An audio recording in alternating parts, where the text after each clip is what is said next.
Russia believed Crimea was untouchable, a fortress peninsula protected by distance, air defense systems, and the strategic depth of occupied territory. However, on March 9, 2026, Ukrainian forces executed an operation so devastating that Russian commanders ordered immediate evacuation of 3 major military installations within 72 hours. The scale of this collapse is staggering. We are talking about the abandonment of positions that Moscow spent over $2 billion fortifying since 2014, defensive networks that were supposed to make Crimea impregnable, and strategic assets that formed the backbone of Russia's entire Black Sea operation. This is not a tactical adjustment. This is the beginning of a systematic unraveling that threatens to transform Crimea from Russia's prized possession into an indefensible liability. The images you are about to see on your screens will document the most significant shift in the Black Sea theater since the destruction of Russia's flagship Moskva in April 2022.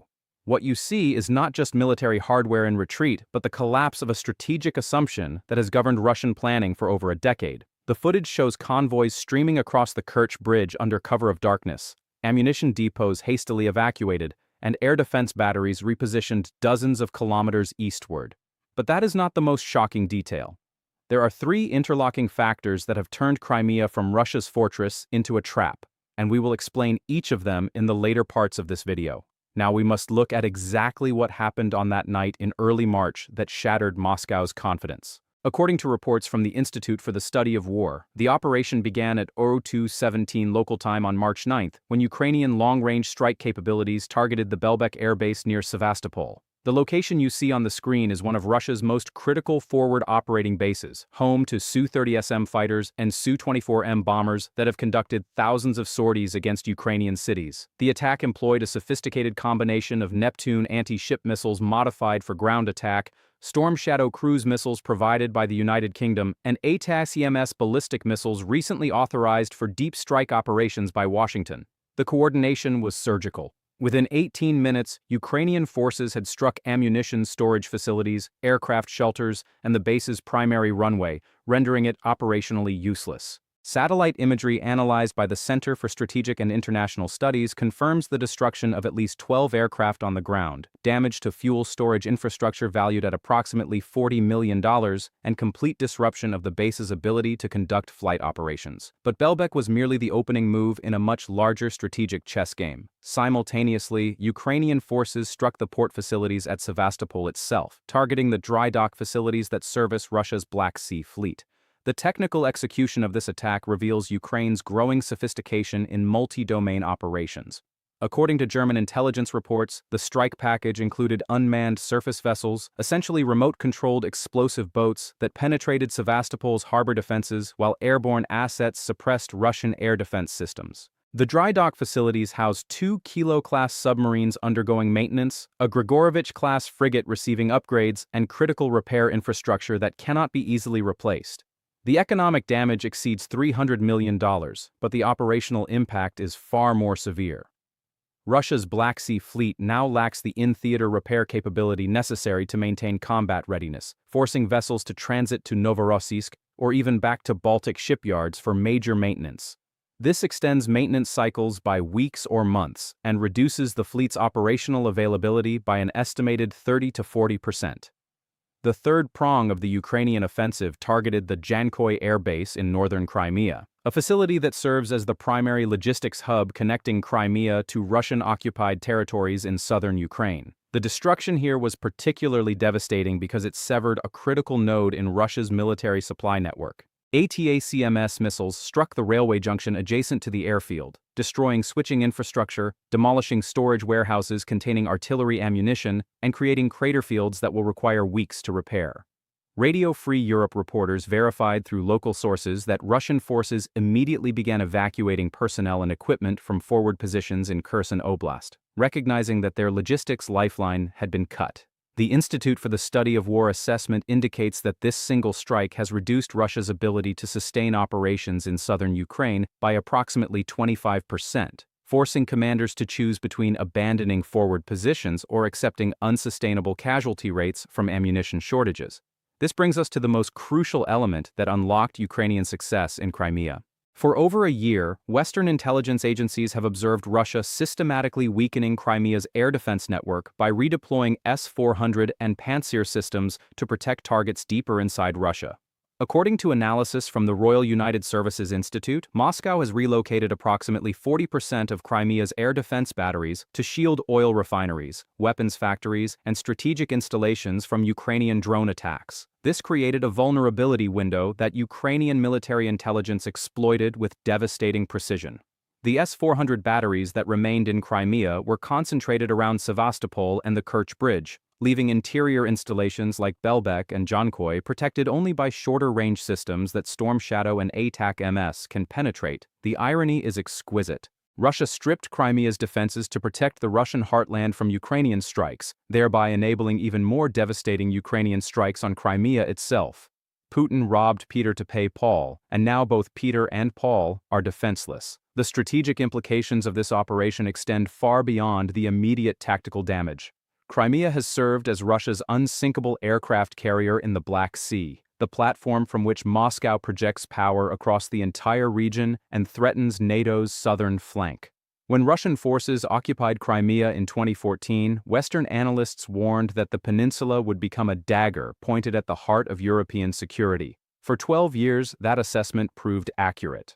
Russian bombers operating from Crimean airfields struck targets across Ukraine, Russian naval vessels launched cruise missiles from Sevastopol harbor, and Russian air defense systems created a no-fly zone extending hundreds of kilometers in every direction. The March 9th attacks demonstrate that this era has ended. If Ukraine can strike Crimea's most heavily defended installations with relative impunity, then no Russian asset on the peninsula is safe. The unsinkable aircraft carrier is sinking. This reality has forced Russian military leadership into an impossible strategic dilemma. They can reinforce Crimea's air defenses by redeploying systems from mainland Russia, but this exposes critical infrastructure to Ukrainian drone swarms that have already demonstrated their ability to strike targets over 1,500 kilometers from the front lines. Alternatively, they can accept Crimea's vulnerability and begin withdrawing high-value assets to safer locations, but this abandons the strategic platform that justifies Russia's entire Black Sea posture. There is no good option. Every choice leads to cascading vulnerabilities that Ukraine stands ready to exploit. According to preliminary assessments from NATO defense planners, Russia now faces the same strategic problem in Crimea that Ukraine faced in 2022, the inability to defend fixed positions against an adversary with strike capabilities that exceed defensive countermeasures. The roles have reversed, and Moscow lacks Ukraine's international support network to close the gap. The geopolitical reverberations of Crimea's transformation from asset to liability are reshaping regional power dynamics in ways that extend far beyond the Black Sea. Turkey, which has carefully balanced between Russia and NATO throughout the conflict, is recalibrating its strategic posture in response to Russian weakness. President Erdogan's government has quietly intensified cooperation with Ukraine on drone technology transfers and naval intelligence sharing, moves that would have been unthinkable when Russia's Black Sea fleet appeared dominant. According to reports from Turkish defense analysts, Ankara is positioning itself to fill the power vacuum that Russia's retreat will create, expanding Turkey's influence across the Black Sea basin while maintaining plausible deniability about direct confrontation with Moscow. The Montreux Convention, which governs naval passage through the Turkish Straits, suddenly appears less like a constraint on NATO and more like a trap for Russia's weakened fleet. Romania and Bulgaria, NATO members with Black Sea coastlines, are dramatically expanding their military infrastructure in anticipation of Russian withdrawal from forward positions. Romania has announced plans to increase defense spending to 3.2% of GDP, with emphasis on anti-ship missile systems, air defense networks, and naval capabilities designed to dominate the western Black Sea. The $5 billion investment represents Romania's largest military modernization since joining NATO in 2004. Bulgaria, despite its historical ties to Russia and internal political divisions, has authorized the construction of new naval facilities and the acquisition of F-16 fighter aircraft specifically configured for maritime strike missions. The combined effect transforms the Black Sea from contested waters into what defense analysts are beginning to call the NATO Lake, a body of water where Russian freedom of movement is constrained by overlapping fields of fire from multiple alliance members. This NATO encirclement extends beyond the Black Sea itself to encompass the entire strategic environment surrounding Crimea. Ukraine's successful strikes have demonstrated that the peninsula is no longer a secure rear area, but a vulnerable salient exposed on three sides. The northern approaches face Ukrainian ground forces that have steadily degraded Russian positions in Kherson and Zaporizhzhia oblasts. The western approaches face Ukrainian naval drones and anti-ship missiles that have effectively neutralized Russia's surface fleet. The eastern approaches face the growing threat of Ukrainian long-range strikes against the Kerch Bridge, the sole ground link connecting Crimea to mainland Russia. Only the southern approach, the open Black Sea, offers Russia freedom of movement, and even this route is increasingly constrained by Turkish control of the straits and Ukrainian submarine drone operations. Crimea is not a fortress. It is a peninsula that is rapidly becoming a peninsula-shaped prison. The psychological impact on Russian forces stationed in Crimea cannot be overstated. Soldiers who believed they were serving in secure rear areas now face the same existential threats as their comrades on the front lines. The March 9th attacks shattered the illusion of safety that made Crimea assignments desirable. According to Ukrainian military intelligence intercepts verified by Western signals intelligence agencies, Russian personnel are requesting transfers away from Crimean postings, citing fear of Ukrainian strikes and the growing perception that the peninsula has become a death trap. Morale indicators show significant deterioration, with increased rates of unauthorized absence, alcohol abuse, and psychological breakdowns among Russian service members stationed at installations that lack adequate shelter from precision strikes.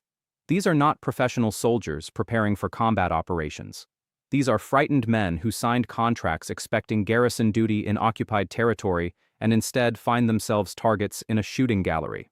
Russian commanders face their own psychological crisis as they grapple with the collapse of strategic assumptions that have governed their planning since 2014.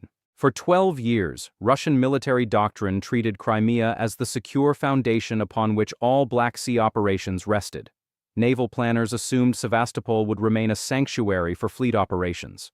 Air Force commanders assumed Crimean airfields would provide forward basing for strike aircraft. Army logistics officers assumed the peninsula offered secure storage for ammunition, fuel, and equipment beyond Ukrainian reach. Every one of these assumptions is now invalidated. The cognitive dissonance of watching carefully constructed plans disintegrate under Ukrainian strikes creates a paralysis that compounds the operational damage.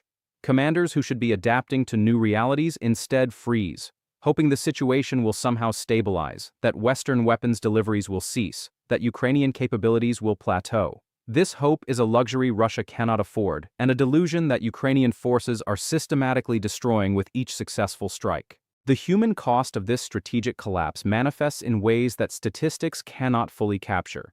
Russian families whose sons and husbands deployed to Crimea believing they were safe now receive notifications of casualties from Ukrainian strikes on supposedly secure installations. The Russian government's propaganda apparatus struggles to explain how installations hundreds of kilometers behind the front lines are being destroyed with regularity. The official narrative portrays Russia as defending against NATO aggression while simultaneously revealing the inability to protect Russian forces from that same aggression. The contradiction is unsustainable. According to polling data from the Levada Center, one of the few remaining independent Russian research organizations, public confidence in military leadership has declined by 18 percentage points since January 2026, with the steepest drops correlated to news coverage of Ukrainian strikes on Crimea. Russians are beginning to ask the dangerous question, if we cannot protect Crimea after 12 years of occupation, what can we protect? So what happens now? The coming weeks will determine whether Russia can stabilize its Crimean position or whether the March 9th attacks mark the beginning of an irreversible retreat. Ukrainian forces are unlikely to attempt a ground invasion of Crimea in the near term, recognizing that the peninsula's geography favors defenders and that urban combat in Sevastopol would exact horrific costs. Instead, Ukraine appears committed to a strategy of systematic degradation, conducting regular strikes that destroy military infrastructure, disrupt logistics networks, and render the peninsula increasingly untenable as a military base.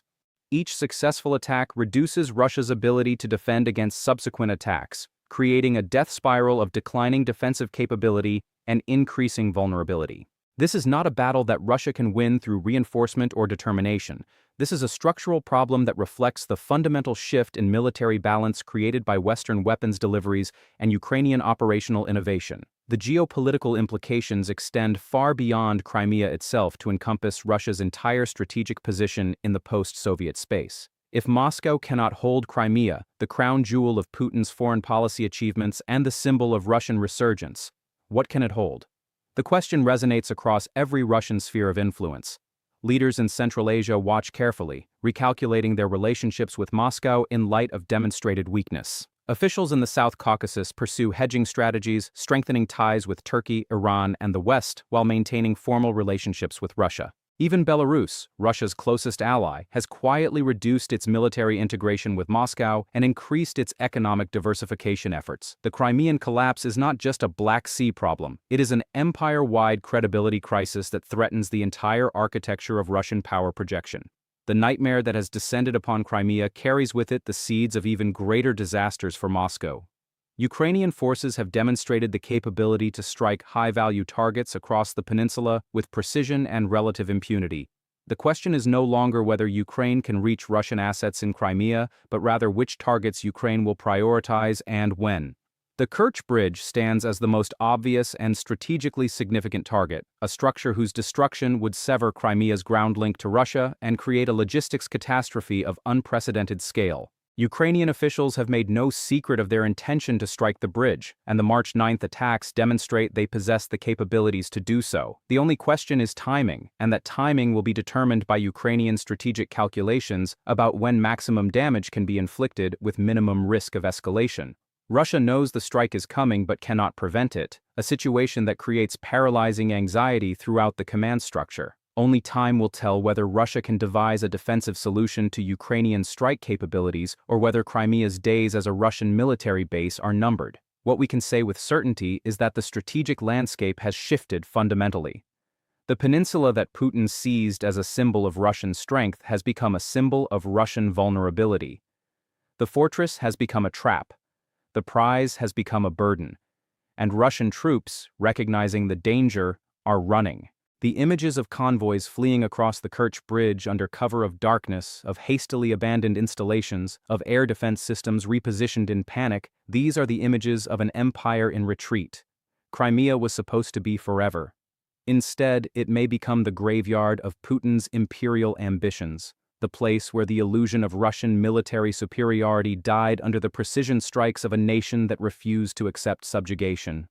What are your thoughts on whether Ukraine's systematic degradation strategy will force a Russian withdrawal from Crimea, or will Moscow find a way to stabilize the situation?